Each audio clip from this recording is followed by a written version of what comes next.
This is the recording of my first learner who is in grade 5. And American colony in the Philippines. Spanish settled in the island of Cebu before colonizing the Philippines for 377 years. A Portuguese air explorer named Ferdinand Magellan arrived in the Philippines to claim the country for Spain, but Celtar did not down roots until later. Lapu-Lapu and his men killed Magellan in the Battle of Mactan. In 1898, the Philippines declared independence from Spain. That's why Philippines independence is celebrated every June 12.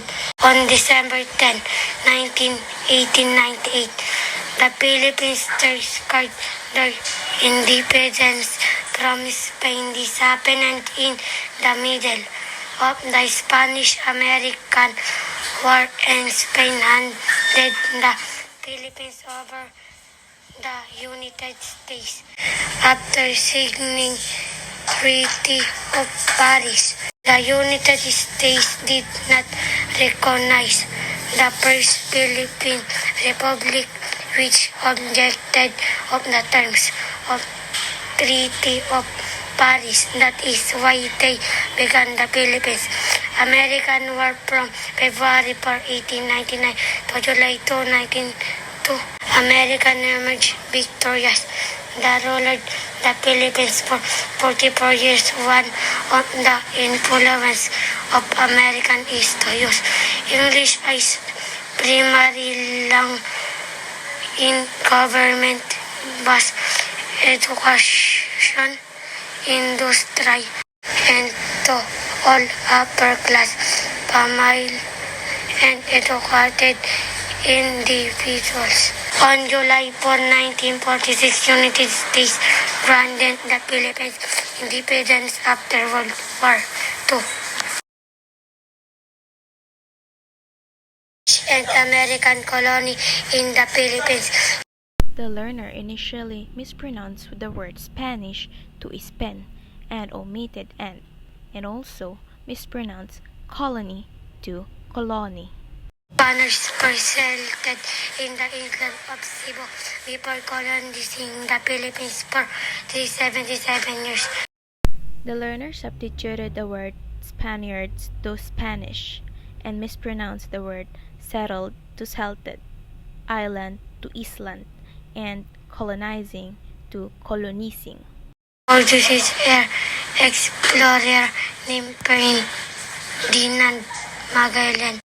The learner mispronounced the word Portuguese to Portuguese and repeated the first syllable of the word explorer and mispronounced Magellan to Magellan.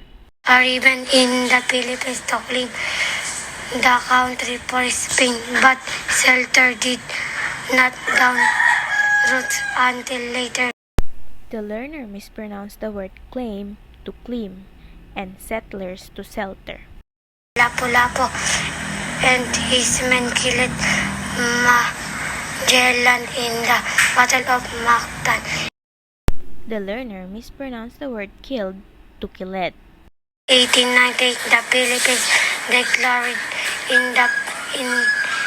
independence from Spain. That's why Philippines. The learner mispronounced the word declared to declared and initially repeated the first two syllables of the word independence. For his first try he said indap, and for his second try he said in, and eventually he corrected himself. Why Philippines independence is celebrated every June 12. The learner mispronounced the word independence to independence. On December 10, 1898, the Philippines declared their independence from Spain. The learner substituted 18 to 19, but eventually corrected himself and mispronounced the word declared to discard, and again independence to independence. This happened in the middle of the Spanish-American War, and Spain handed the Philippines The learner mispronounced the word happened to happened.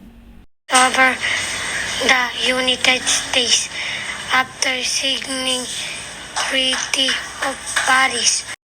The learner mispronounced the word united to united, and states to states, and signing to signing.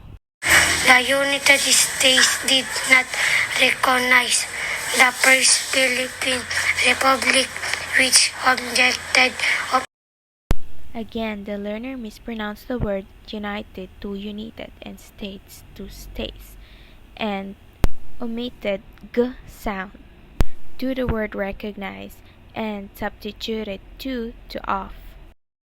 the terms of Treaty of Paris. That is why they began the Philippines American War from February 4, 1899 to July 2, 1902. The learner inserted the sound to the Philippine. American emerged victorious. They ruled the Philippines for 44 years. The learner substituted and to the and mispronounced ruled to ruled.